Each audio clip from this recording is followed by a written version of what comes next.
Hi everyone, this is Santosh. सबैजना नमस्कार. You are welcome to my channel. Welcome to back again. हजुर सबैलाई मेरो च्यानलमा धेरैभन्दा धेरै स्वागत छ. ओके गाइज, योभन्दा अगाडि चाहिँ मैले चाहिँ ट्रिमिङ गरेको थिएँ प्लान्टहरू, बोन्साई प्लान्टहरू मैले चाहिँ प्लान्टिङ गरेको छु र यो चाहिँ मेरो फार्म हाउस हो. फार्म हाउसमा मैले आएको छु. ओके गाइज, र योभन्दा अगाडि मैले चाहिँ जुन चाहिँ ट्रिमिङ गरेको थिएँ त्यो चाहिँ फेरि मेसिभ भएको छ र तलको ट्रङ्कहरू पनि निकै विकास भएको छ भनौँ न. त्यो दृश्य हजुरहरू समक्ष म देखाउन गइरहेको छु. ओके गाइज,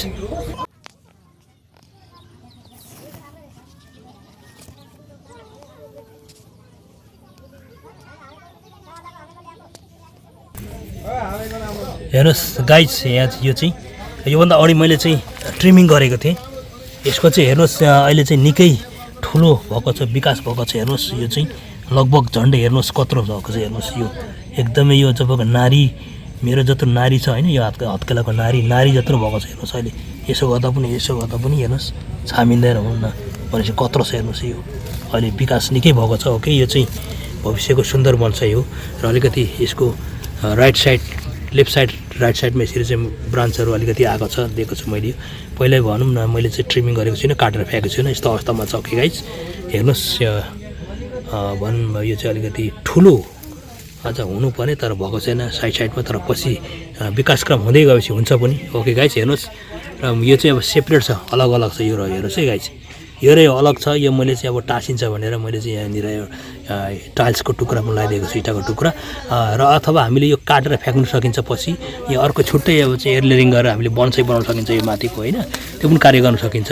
र यो मात्रै ट्रङ्क सिङ्गल यो मात्रै हामीले चाहिँ राख्न सकिन्छ. ओके गाइज, यो माथि हेर्नुहोस् यसको छ, यस्तो छ. माथिको हाइट यतिको छ यसको भनौँ न, मेसी भएको छ अहिले चाहिँ. हेर्नुहोस् यस्तो छ, जुम्मा छ. हाइट चाहिँ अलिकति बढी नै छ यसको, र हाइट यतिको हाइट पनि राख्नु पनि सकिन्छ. र पछि हामीले बिचमा चाहिँ यसरी चाहिँ यहाँदेखि काटेर चट्टै यतिको छ, जुन चाहिँ यो र यो राख्ने यहाँ यतिकै यहाँसम्म काट्यो भने पनि पछि फेरि यहाँदेखि फेरि अर्को हाँगा चाहिँ फेरि आउँछ. त्यसपछि तपाईँको हेर्नुहोस् छोटो मिनी बोन्साई भन्छ. हेर्नुहोस् यसको अरूभन्दा यो हेर्नुहोस्, यो जुन चाहिँ छ यो चाहिँ एकदमै यस्तो घुमेर आएको छ होइन, यताबाट घुमेर आएको छ टक्कै, फेरि यताबाट फेरि बटारेर माथि गएको छ. हेर्नुहोस् त्यो खालको छ. हेर्नुहोस् यसरी बटारेर गएको छ यसरी होइन गाइस, त्यो खालको छ. हेर्नुहोस् एउटा यो भयो, र अर्को चाहिँ अब यो चाहिँ बगनबेली हो. यो चाहिँ हेर्नुहोस्, यो चाहिँ बगनबेली. योभन्दा अगाडि मैले ट्रिमिङ गरेको थिएँ, फेरि तलबाट चाहिँ थप हाँगर आएको छ. यो पनि अलिकति चाहिँ कास्केटी सालको सिर बाँगेर गएको छ. हेर्नुहोस् यो चाहिँ अलिकति फुल त्यति अब भने जस्तो होइन, राम्रो चाहिँ फुल्दैन. त्यही पनि भन्नु राम्रै फुल्छ, टलरेबल भन्नु यतिकै. तर यसमा कस्तो छ भने म चाहिँ पछि यसलाई ग्राफ्टिङ गर्छु, मल्टी ग्राफ्टिङ बगनबेलीहरू गर्न सकिन्छ. र यो चाहिँ मेरो च्यानलमा तपाईँहरूले अब हेर्नु सक्नुहुन्छ. योभन्दा अगाडि चाहिँ मैले थुप्रो ग्राफ्टिङ गर्ने मेथड कसरी चाहिँ बगनबेलीमा ग्राफ्टिङ गर्न सकिन्छ, मल्टी कलरहरू भन्ने तपाईँहरूलाई देखाएको छु. मेरो च्यानलभित्र प्रवेश गरेर तपाईँले हेर्नु सक्नुहुनेछ. ओके गाइज, त्यो पनि तपाईँले त्यो कार्य पनि गर्नुहोस्. र यसरी चाहिँ यहाँ अहिले मेसिभ भएर आएको छ. यसलाई चाहिँ म ट्रिमिङ गर्ने फेरि अवस्था आइरहेको छ. हेर्नुहोस् निकै यसरी हुनु त हामी चाहिँ यसरी बर्डन हुनु पनि दिने यसरी. हेर्नुहोस् पुरै हामीले विकास हुनु दिनुपर्छ यसरी. र तलको ट्रङ्क पनि ठुलो हुन्छ. हामीले जति यसरी चाहिँ ट्रङ्कहरू चाहिँ बढ्न दिउँ त्यति चाहिँ ठुलो हुन्छ. पछि भनौँ न ट्रङ्कहरू जति हामीले चाहिँ हाँगाहरू बढ्न दिउँ त्यसै अनुरूप ट्रङ्क पनि तलको ठुलो हुन्छ. हेर्नुहोस् त्यही भएर मैले चाहिँ यहाँ चाहिँ खेतीको उसमा यहाँ चाहिँ सफिसियन्ट सोइलमा एकदमै रोपिदिएको छु मैले, यसरी चाहिँ ट्रङ्कहरूको राम्रो विकास होस् भनेर. ओके गाइस, योभन्दा अगाडि चाहिँ एकदम सानो थियो, विकासक्रम तीव्र भइरहेको छ. र तपाईँहरू यो कार्य गर्नुहोस् सफिसियन्ट सोइलमा. तपाईँहरू पनि यसरी चाहिँ प्लान्टिङ गर्नुहोस् भने जस्तै सोचे भन्दा राम्रो विकास हुन्छ भनौँ न. हाँगाहरू एकदमै चाहिँ यसको चाहिँ ट्रङ्कहरू विकास हुन्छ, सबैको ब्रान्चेसहरू सबै एभ्रिथिङ होइन विकास हुन्छ. किनभने तल चाहिँ अब रुट्सहरू एकदमै एक्सपोज हुन पाउँछ नि त होइन, धेरै माटोमा. ओके गाइज, हेर्नुहोस् यो पनि भविष्यको सुन्दर बन्छ. हेर्नुहोस् यो पनि एकदम राम्रो छ. यो पनि त हेर्नुहोस् यसरी अहिले रुट्स माथिबाट एरियल रुट्स आइरहेको छ. जाति यो त फाइकसभित्र पर्ने हो नि त यो चाहिँ होइन. त्यही भएर यो सबै, त्यही भएर हेर्नुहोस् माथि अलिकति माथि यस्तो छ भने यसको चाहिँ टपमा अलिकति हेर्नुहोस्, यो अब एफेक्स भन्छ सबै माथि. हेर्नुहोस् यो चाहिँ सबैभन्दा टपमा चाहिँ यो खालको छ. सबै यहाँदेखि एउटा हाँगा यहाँ छ भने हेर्नुहोस्, एउटा हाँगा फेरि यताबाट गएको छ, हेर्नुहोस्. र यो पनि सुन्दर, एकदम भविष्यको सुन्दर बन्छ. हेर्नुहोस् यो पनि फाइकस हो. हेर्नुहोस् यसलाई पनि मैले बढ्न दिइरहेको छु. अर्को चाहिँ क्रोटन छ. यो क्रोटन पनि अब मैले चाहिँ अब चाहिँ भविष्यको सुन्दर बोन्साई बनाउने हिसाब किताबले यहाँ रोपेको छु. ओके गाइस, र अर्को फेरि यहाँ हेर्नुहोस् अर्को यहाँ पनि छ हेर्नुहोस् फेरि अर्को यहाँ छ हेर्नुहोस् यो झन् भने जस्तै छ अति राम्रो छ हेर्नुहोस् धेरै राम्रो छ यो यसको ट्रङ्क पनि एकदमै राम्रो विकास भइरहेको छ हेर्नुहोस्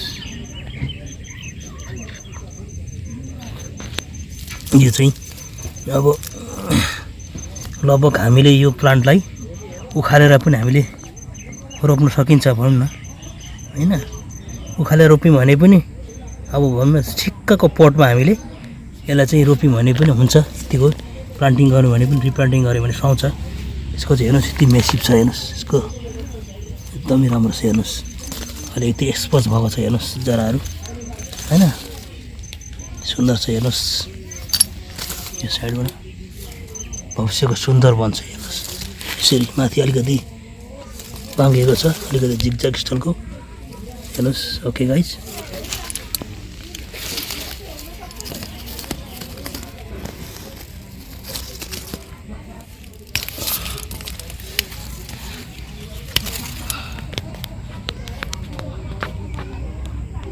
हेर्नुहोस् गाइज योभन्दा अगाडि मैले ट्रिमिङ गरेको थिएँ फेरि आइरहेको छ हेर्नुहोस् यहाँ यसको पनि कस्तो छ भने अलिकति हाइट अग्लो छ यसलाई पनि हामीले यहाँ टक्कै यहाँ काट्न सकिन्छ यहाँ काटेर हामीले है टक्कै काटिदिने त्यसपछि यो माथिको चाहिँ अब फेरि भनौँ एयरिङ गरेर हामीले चाहिँ माथिको फेरि बन्सै थप बनाउन सकिन्छ यो जुन चाहिँ छ नि म देखाइरहेको छु यो फेरि बनाउन सकिन्छ र यति मात्रै राखेर यसको छोटो टाइपको बनाउन सकिन्छ काट्यो भने यहाँदेखि चाहिँ एक्सेस फेरि हावा यहाँदेखि एक्सेस फेरि ब्रान्चहरू आइहाल्छ किनभने यो सफिसियन्ट सोइलमा रोपेको छ हेर्नुहोस् त्यसले गर्दाखेरि यो चाहिँ एकदम एक्सपोज भएर जान्छ यसको जराहरू छिटो विकास हुन्छ ओके गाइज र यता छ एउटा त्यहाँ पनि एउटा रोपेको छु एउटा यहाँ पनि छ हेर्नुहोस् सबै यहाँ त्यसपछि मैले अर्को यहाँ रोपेको छु यहाँ चाहिँ मैले अब अलिकति कु टाइममा भनौँ न होइन राइट टाइममा मैले चाहिँ अलिकति यहाँ एयरलिङ गरेको थिएँ राइट टाइममा मैले चाहिँ एयरलिङ नगरेको कारणले गर्दाखेरि अलिकति यो जरा चाहिँ आइरहेको छैन सफल भएको छैन यहाँ मैले त्यही पनि अहिले भएर कट्टाएर हेर्छु मिक्सिनमा होइन यो चाहिँ अब यहाँभित्र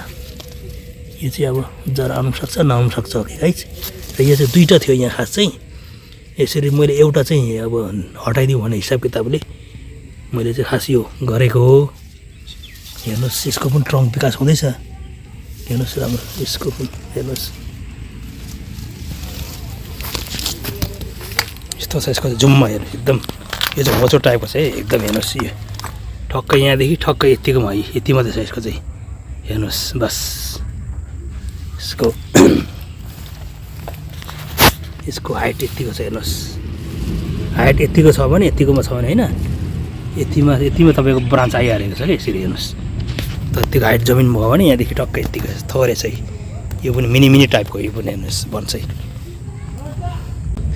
ओके गाइस र अब मैले चाहिँ तपाईँहरूलाई यसरी चाहिँ मेरो भविष्यको सुन्दर बन्सै बनाउने तपाईँहरूलाई म देखाएँ ओके गाइस तपाईँहरूले मेरो च्यानललाई यहीभन्दा धेरै साथ सपोर्ट र माया गरिदिनु होला भन्दै मेरो यो सानो भिडियोलाई म यहीँ बन्द गर्न चाहन्छु फेरि आउने दिनहरूमा फेरि यसको चाहिँ म बन्सै बनाउने छु भिडियो त्यो बन्सै बनाएको भिडियो पनि मैले रिपोर्टिङ गरेको ट्रिमिङ गरेको होइन सबै तपाईँहरूलाई म देखाउने छु तपाईँहरू समक्ष म प्रस्तुत गर्ने जमर्को साथ आजको यो भिडियोलाई यहीँ बन्द गर्न चाहन्छु तपाईँहरू समक्ष म बिदा हुन चाहन्छु okay guys thank you so much thanks for watching this video okay bye see you Thanks for watching this video. If you like this video, please don't forget to like, share and comment.